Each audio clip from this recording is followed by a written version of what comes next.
Monsieur. Oui, Christome. C'est vrai qu'il y a des mariages forcés dans beaucoup de pays? Malheureusement, oui. C'est dégueulasse. Vous savez, la France aussi pratiquait le mariage forcé. Molière en parle tout le temps dans ses comédies. Il a même écrit une pièce qu'il a appelée « Le mariage forcé ». Vous êtes sûr?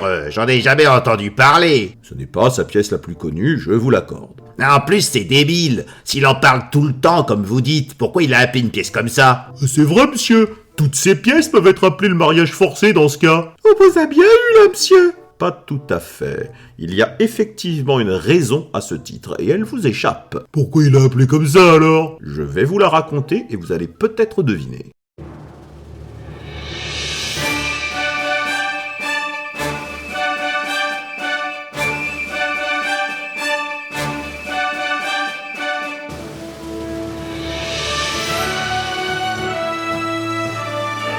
Bonjour chers élèves, je suis le comte de Noailles, et la querelle de l'école des femmes est passée de mode. Molière a obtenu le soutien du roi et fait jouer un impromptu à Versailles, dont les grands travaux vont commencer.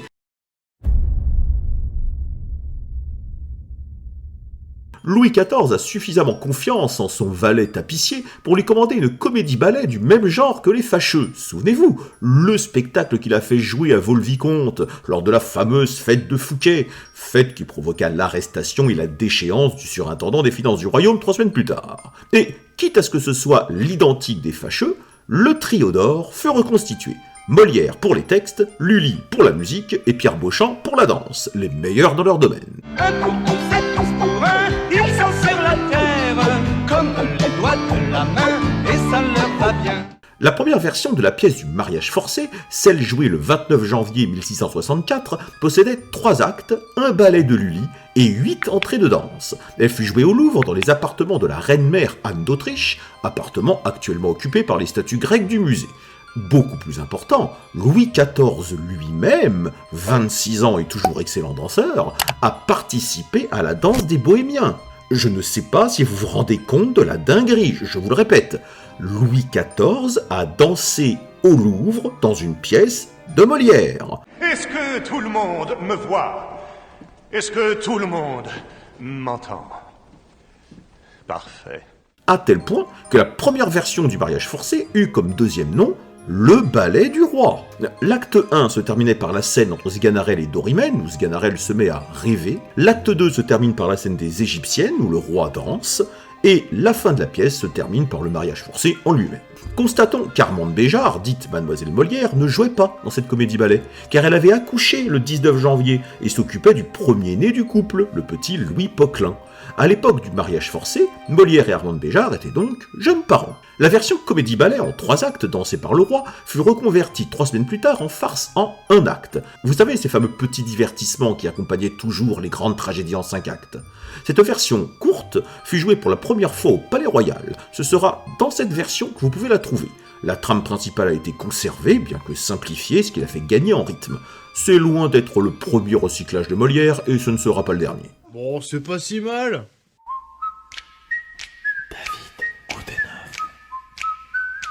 A noter qu'après la deuxième version de février 1664, il existe un découpage différent en 1668, où les courts monologues de Sganarelle ne comptent pas comme une scène, ce qui réduit le nombre de scènes de 17 à 10, sans modification de texte bien sûr.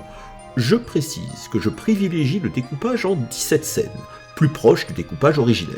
Le mariage forcé eut encore une 4e version en 1672, où la musique changea complètement. Rarement pièce aussi courte fut autant modifiée.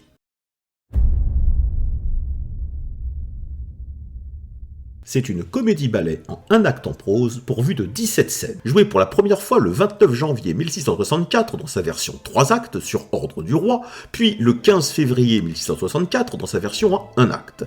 Il y a 10 personnages, 7 hommes et 3 femmes. Cette farce est une comédie à tiroir, semblable aux Fâcheux, où l'intrigue de la pièce n'est qu'un prétexte pour que le personnage principal rencontre une galerie de personnages secondaires comiques. Sganarelle. Ce personnage, un barbon de 52 ans qui ose se mêler de se marier, c'est que vous êtes un homme du passé. Ce qui fait bien rire le public de l'époque, est présent toute la pièce, dans toutes les scènes. Il est le personnage auquel tous les autres gravitent, sauf une scène où il est caché. C'est la 4e fois que Molière reprend ce personnage, qui a des points communs avec les Sganarelle précédents, la bêtise et la rustrerie par exemple, mais aussi pas mal de différences. Il n'est pas marié et ne l'a jamais été, il n'est pas un valet mais un homme riche, il n'est le tuteur de personne, bref, à chaque pièce le personnage est remis à 0. Ce Sganarelle-là, donc, ignorait tout son âge avant d'en faire le compte avec son ami Geronimo. Il veut épouser la jeune et jolie Dorimène en ignorant tout de sa réputation et sans savoir dans quel panier de crabe il a mis la main. Il tentera au cours de la pièce d'en savoir plus sur sa promise et, étant fixé, il essaiera de retirer sa promesse, mais c'est trop tard. Ce n'est pas un hasard pour que Molière ait repris ce personnage. Sganarelle vient de l'italien sganare, ouvrir les yeux, dessiller. Le nom est donc très à propos, puisque Sganarelle ouvre les yeux sur le caractère et les intentions de sa future femme. Sganarelle fut évidemment joué par Molière, 42 ans, qui a donc encore écrit une pièce sur un homme plus vieux qui veut épouser une femme plus jeune. Simple canevas de la Commedia dell'arte, ou commença-t-il à s'inquiéter sur l'équilibre de son couple ? Oh oui, oui. Les autres personnages ne sont présents qu'une scène, parfois deux, comme dans toute pièce à tiroir.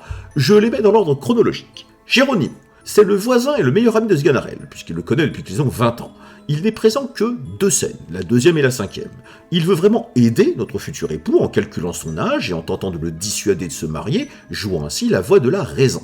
Il est obligé de donner son approbation devant l'entêtement et l'aveuglement de son ami, et il semble connaître la réputation de Dorimène, car dès qu'il entend le nom de la promise, il se moque ouvertement de Sganarelle. Il est très amusé de ce projet de mariage, et il se mêle même de lui trouver une bague. Il sort à la scène 5 et on ne le revoit plus. Il fut joué par La Torillière, 38 ans, dont c'est le 2e rôle dans une pièce de Molière. Dorimène. C'est un personnage caricatural de femme vénale, volage et superficielle, dont son père est ravi de se débarrasser et qui est ravie elle aussi de la fortune de Sganarelle qu'elle compte épouser pour profiter de ses biens et le tromper avec son amant Lycaste. Elle apparaît dans 3 scènes, une où elle annonce son intention de tout dépenser et d'être libre, une où elle explique à son amant pourquoi elle se marie avec un vieil homme, et la dernière scène où elle est muette pour épouser Sganarelle. Dorimène fut jouée par Mademoiselle Duparc, 31 ans, qui en profita pour montrer sa grande beauté ainsi que ses talents de danseuse, et qui avait justement une réputation de séductrice. Pancrace, il n'apparaît qu'à la scène 6. C'est un docteur aristotélicien, autrement dit adepte de la philosophie d'Aristote. Pour mémoire, Aristote vécut de 384 à 322 avant Jésus-Christ, et son œuvre fut l'une des plus importantes de l'humanité, quoi qu'on pense de la personne et de ses théories antiques. Sa place, c'est dans un musée! Pancrace pratique bien sûr une caricature de la pensée d'Aristote, qui se complaît dans la métaphysique poussée à l'extrême, comme de savoir si on dit figure ou forme pour un chapeau. Il utilise des mots incompréhensibles et fait étalage de savoirs qui apparaissent totalement inutiles, comme l'essence du bien ou les 3 opérations de l'esprit, et bien entendu, il n'écoute rien de ce que dit Sganarelle, comme tout bon docteur de la Commedia dell'arte. Il fut joué par Brécourt, 26 ans, dont c'est le dernier rôle dans la troupe de Monsieur, avant de les quitter pour la troupe concurrente, l'Hôtel de Bourgogne, où il créera beaucoup de personnages de pièces de Racine. Marfurius, il n'apparaît qu'à la scène 8, c'est un docteur pyrrhonien, autrement dit, adepte du scepticisme du philosophe Pyrrhon, qui a vécu de 365 à 275 avant Jésus-Christ. Marfurius aussi pratique une caricature de la pensée de Pyrrhon, son scepticisme est poussé à l'extrême. Tout n'est qu'incertitude, même les paroles ou la présence de Sganarelle. Quelle vérité ? La cuillère n'existe pas. Enfin, du moins, jusqu'à ce que Sganarelle l'arrose de coups de bâton. Marfurius fut joué par Ducroisy, 38 ans, un spécialiste des rôles de pédant. 2 égyptiennes, elles n'apparaissent qu'à la scène 10, ce sont 2 bohémiennes à qui Sganarelle demande la bonne aventure pour savoir s'il sera cocu. Elles dansent et chantent et ne répondront jamais à la question du futur époux. Elles furent jouées par Madeleine Béjart, 46 ans, et Mademoiselle Debris, 34 ans. Lycaste, l'amant de Dorimène n'apparaît qu'à la scène 12 et n'a que 6 répliques. Il est étonné et même affecté que son amante épouse un barbon, mais il semble se ranger de l'avis de Dorimène puisqu'il finira par féliciter Sganarelle et lui assurer qu'il rendra visite au couple, sous-entendu à l'épouse. Si tu vois ce que je veux dire. L'acteur jouant ce rôle est inconnu. Peut-être s'agissait-il de Monsieur Debris ou de René Duparc. Alcantor, c'est le père de Dorimène qui est vraiment ravi du prochain mariage de sa fille qui lui permettra de se débarrasser d'elle. Toujours pas. Bon, c'est pas ce que je voulais faire, mais c'est très bien. Il apparaît à la scène 14 où Sganarelle lui apprend qu'il veut se dédire et renoncer au mariage, puis les 2 dernières scènes de la pièce où il conclut le mariage. Il fut joué par Louis Béjart, 34 ans. Alcidas, le frère de Dorimène, n'apparaît que les 2 dernières scènes. C'est un jeune homme très respectueux, très affable, il a une apparence de chevalier blanc.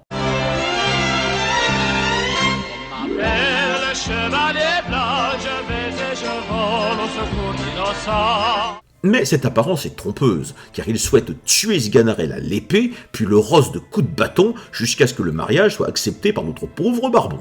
Alcidas fut joué par Lagrange, 29 ans, qui apporte sa douceur de jeune premier à ce spadassin très poli.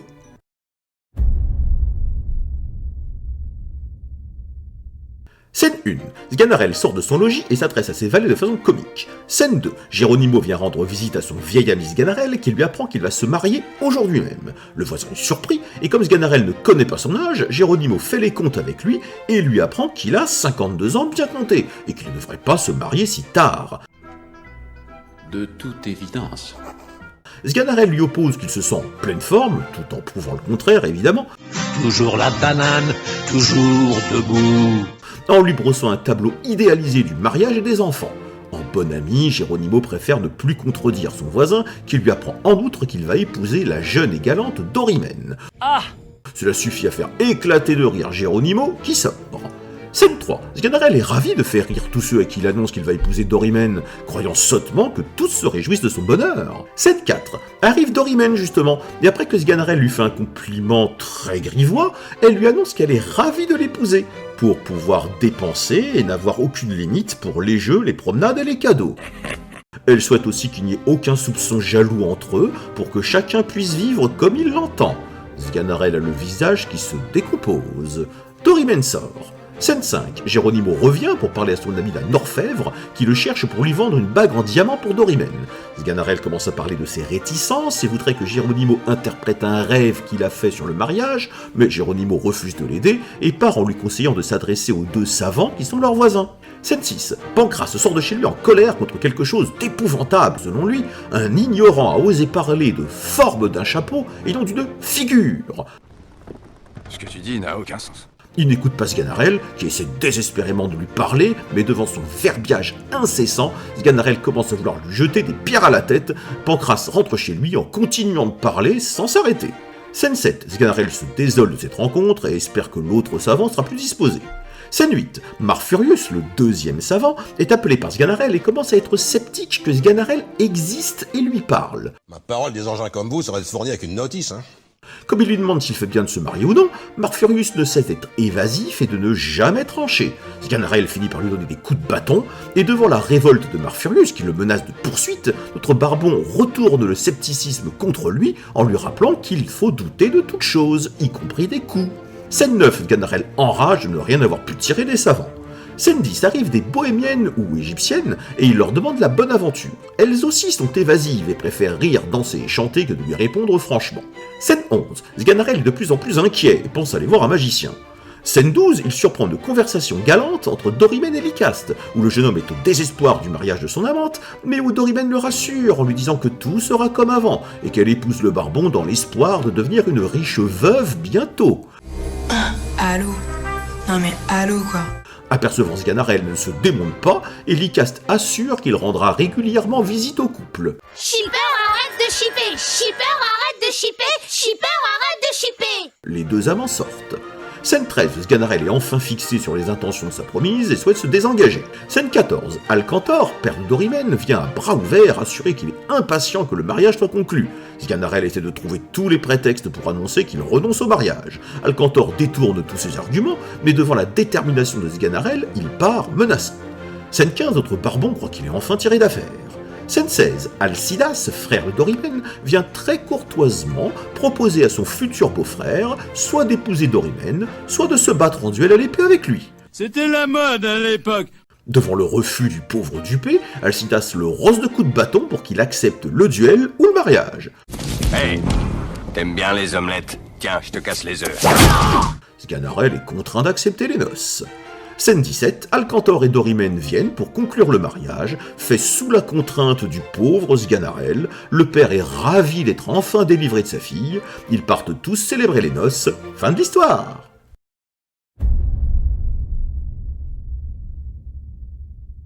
C'est pour que je ne me sens point propre pour le mariage, et que je veux imiter mon père et tous ceux de ma race qui ne se sont jamais voulu marier. Si l'on dit que la plus grande de toutes les folies est celle de se marier, je ne vois rien de plus mal à propos que de la faire, cette folie, dans la saison où nous devons être plus sages. Ce mariage ne doit pas vous inquiéter, c'est un homme que je n'épouse point par amour, et sa seule richesse me fait résoudre à l'accepter. Voleur, mais non pas voleur, c'est pour sa lutte, voilà. Je soutiens qu'il faut dire la figure d'un chapeau, et non pas la forme, d'autant qu'il y a cette différence entre la forme et la figure, que la forme est la disposition extérieure des corps qui sont animés, et la figure des dispositions extérieures des corps qui sont inanimés. Et puisque le chapeau est un corps inanimé, il faut dire la figure d'un chapeau, et non pas la forme. Il m'apparaît que vous êtes là, et il me semble que je vous parle, mais il n'est pas assuré que cela soit. La matrice est la simulation d'un monde imaginaire, créé dans le seul but de nous maintenir sous contrôle. Tu seras marié avant qu'il soit peu, mon bon monsieur. Tu seras marié avant qu'il soit peu. Une femme qui te fera beaucoup d'amis, mon bon monsieur, qui te fera beaucoup d'amis. Si tu vois ce que je veux dire. Et vous pouvez, cruel que vous êtes, oublier de la sorte l'amour que j'ai pour vous et les obligeantes paroles que vous m'aviez données ? Loué soit le ciel, m'en voilà déchargé, et c'est vous désormais que regarde le soin de sa conduite. Vous nous manquez de paroles, je veux battre contre vous. Vous refusez de vous battre, je vous donne des coups de bâton. Tout cela est dans les formes, et vous êtes trop honnête homme pour ne pas approuver mon procédé.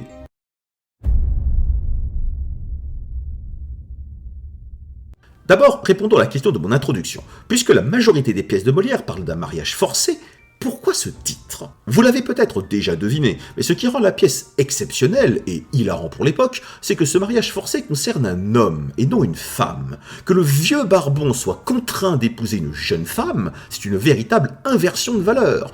Dans toutes les autres pièces de Molière, ce sont systématiquement les jeunes filles que l'on veut forcer à épouser un homme détestable. Même Le Barbouillé et Georges Dandin n'ont pas cette situation inversée, car au début de la pièce, ils sont déjà mariés et on ne les a pas forcés. Il est clairement dit dans les deux pièces que le mariage était à leur initiative. Ils ne se sont rendus compte de la duplicité de leur femme qu'après coup. Je vous cherchais. Bonjour. Ah, m'adresse pas la parole, hérétique, du bon. Tu sais, moi, pour moi, les femmes, j'aime pas ça, c'est de la saloperie. Le mariage forcé n'est qu'une courte pièce sans prétention dans sa version un acte. La plupart des personnages sont des caricatures sur pattes. Sganarelle le premier. Molière montre cependant qu'il connaît deux courants philosophiques, l'aristotélicien et le pyrrhonien, même si c'est pour s'en moquer. Mais la pièce dénonce tout de même le fait de considérer la femme comme une marchandise, un simple bout de viande que l'on négocie aux parents. C'est dégueulasse. Le fait que ce soit Sganarelle cette fois qui ont fait un chantage pour le forcer à épouser Dorimène ne fait qu'accentuer la monstruosité de la chose, en tentant de faire prendre conscience aux hommes que s'ils pensent que ce que Sganarelle subit est digne de pitié, les femmes de l'époque subissaient cette horreur de façon quasi systématique. Alors pourquoi était-ce accepté par la société ? Ce qui est horrible à l'un est aussi horrible à l'autre. Puisqu'on parle de la place des femmes, Parlons-en de Dorimène. Elle est représentée dans la pièce comme la caricature de la femme volage, dépensière et pressée de se débarrasser des règles de son père. Mais est-elle vraiment si condamnable ? D'ailleurs, rien ne nous dit qu'elle est vraiment volage. Elle est peut-être sincèrement amoureuse de Lycaste, mais elle est réaliste. Il est sans bien, et elle aussi. Elle accepte d'épouser un homme fortuné uniquement dans l'espoir de le voir mourir bientôt.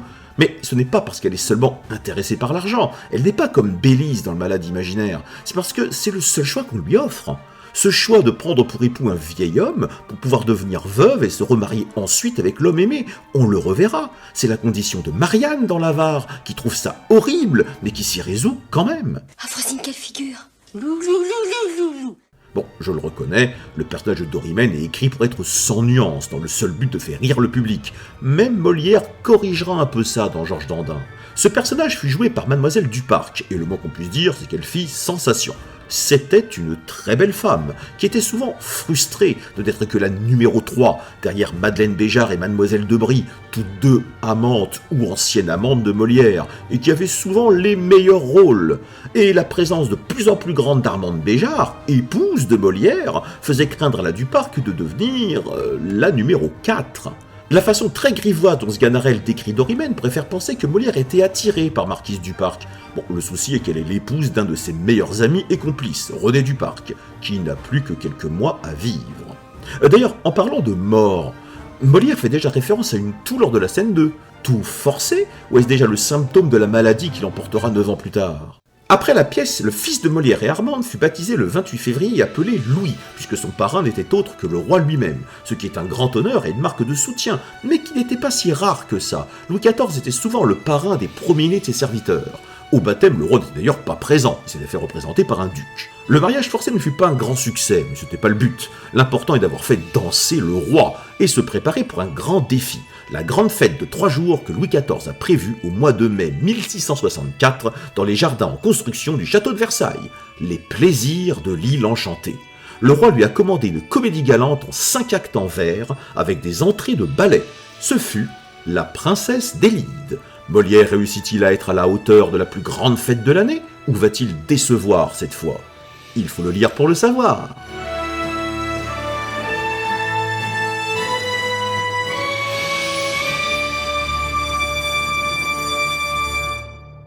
Voilà, vous savez maintenant pourquoi la pièce s'appelle Le mariage forcé. Mais monsieur, il existe des pays qui font des mariages forcés pour les hommes et pas pour les femmes ?